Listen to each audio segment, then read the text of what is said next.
What's up guys, this is Masi, welcome to my channel. In this video I want to prove sine squared theta times 1 plus 1 over tan squared theta equals to 1.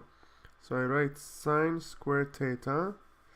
Here I will have tan squared theta. I want to have common denominator, so it's going to be tan squared theta plus 1 equals to 1.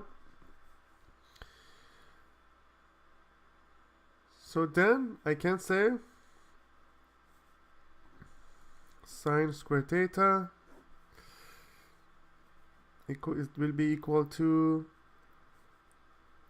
sine squared theta divided by cosine squared theta plus 1, which is going to be cosine squared theta divided by cosine squared theta, and here I have sine squared theta divided by cosine squared theta. Then it will be sine squared theta 1 plus is going to be 1, sine squared plus cosine squared is going to be 1 over cosine squared theta divided by sine squared theta over cosine squared theta.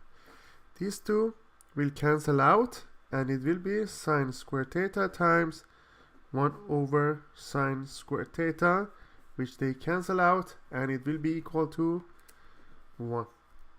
So as you see here, that's proven. I hope you like this video. Please leave me a comment if you have any question and I'll get back to you as soon as I can. And please don't forget to subscribe my channel. Thank you.